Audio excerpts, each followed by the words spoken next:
Ya, kita perhatikan di dalam 1 Tawarik pasal yang ke-6 ini ayat 1 sampai 81 cukup banyak dan isinya mengenai suku Lewi. Ya, kitab Tawarik ini ditulis setelah pembuangan. Memungkinkan yang menuliskan adalah Imam Ezra. Ya, supaya Israel yang kembali ke tanah perjanjian Yehuda itu ngerti. Khususnya memang Tawarik ini mengkisahkan terahnya Daud. Karena memang banyak mengkisahkan di selatan ya, terahnya Daud. Dan juga bagaimana kerjanya orang Lewi termasuk tanah-tanah yang diberikan pada orang Lewi. Jadi orang Lewi yang ngerti mengenai hal itu, maka memungkinkan ditulis oleh Imam Ezra ya, kitab Tawarik ini. Jadi setelah pembuangan. Jadi kisah-kisah terahnya Daud juga dituliskan di dalam Tawarik ini ya.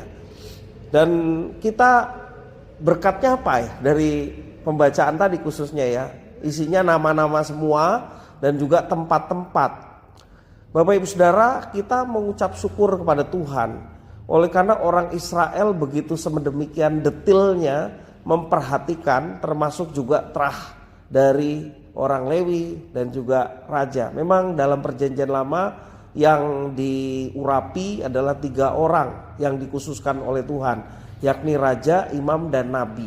Ya, memang ada orang-orang khusus yang juga diurapi oleh Tuhan sesuai dengan otoritas Tuhan untuk pekerjaan-pekerjaan tertentu.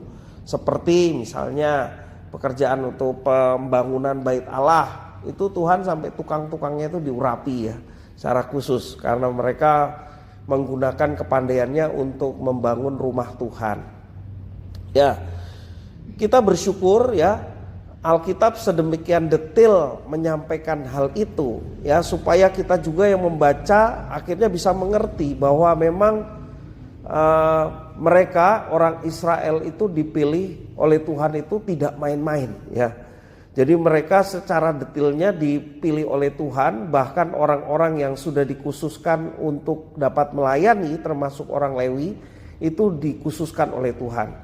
Artinya kalau Tuhan sudah memilih, itu tidak ada yang bisa melawan ya, tidak ada yang bisa menggantikan segala sesuatu yang Tuhan sudah rancangkan, tidak ada pula yang bisa menggagalkan ya. Bapak Ibu Saudara-saudara, kita mengucap syukur kepada Tuhan kalau Tuhan yang disembah baik orang Israel juga oleh gereja Tuhan sebagai kesinambungan umat Tuhan ya, yakni gereja Tuhan yang menyembah Allah yang sudah semakin jelas karena datang dalam wujud manusia Yesus Kristus untuk menjadi juru selamat baik di zaman Adam ya sampai orang-orang Israel, bahkan sampai kiamat nanti ya, keselamatan hanya melalui Yesus. Maka gereja Tuhan mengucap syukur sebagai umat Tuhan yang baru ya.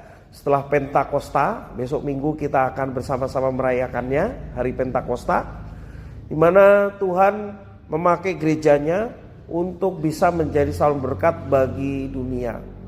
Ya, kita melihat kalau Tuhan sudah bekerja, tidak melihat umatnya secara politik kondisinya kayak apa, ya kan?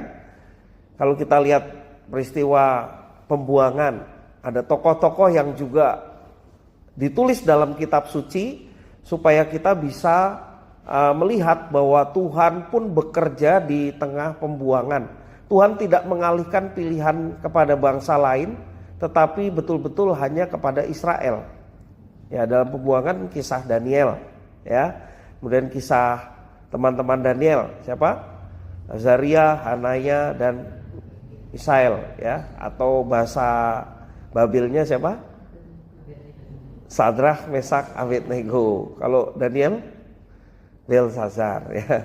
Jadi mereka dapat nama baru, tetapi mereka tetap menyembah Allah yang benar walaupun sudah menggunakan nama dewa-dewa orang Babil ya. Allah tetap menyertai orang-orang yang dengan setia, bahkan orang-orang ini tetap menghadirkan kerajaannya dan Tuhan berkarya luar biasa di tengah pembuangan. Sampai Tuhan menggerakkan Raja Kores yang akhirnya menghendaki supaya Israel boleh pulang ya.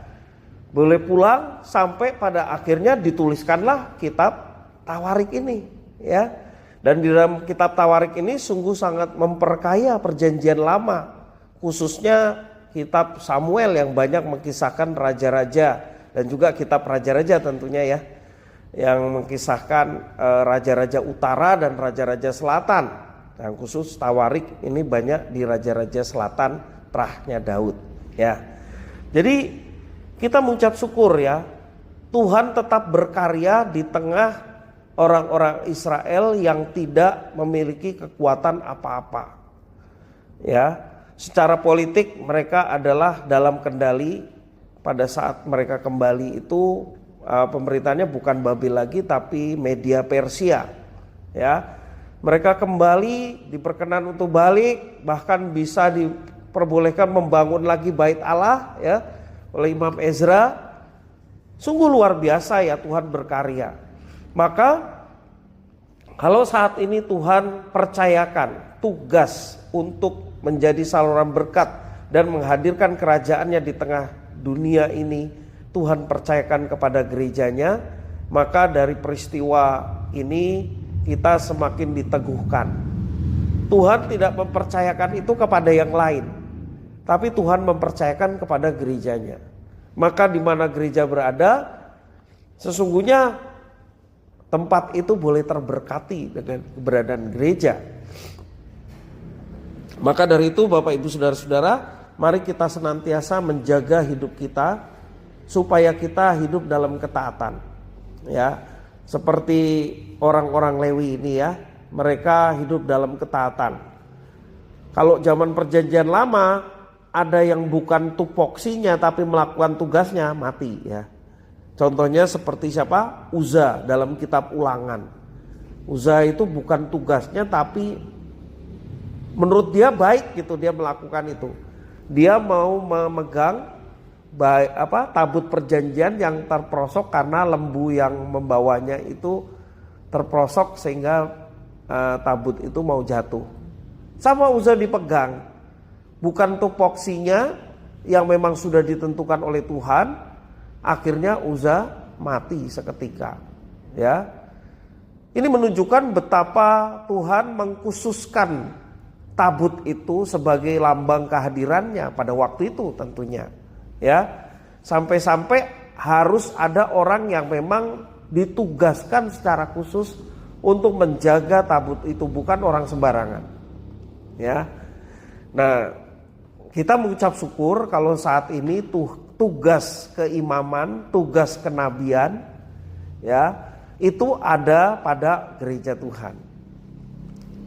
Jadi mari kita dengan tekun melaksanakan apa yang dipercayakan Tuhan sebagai imam dan nabi.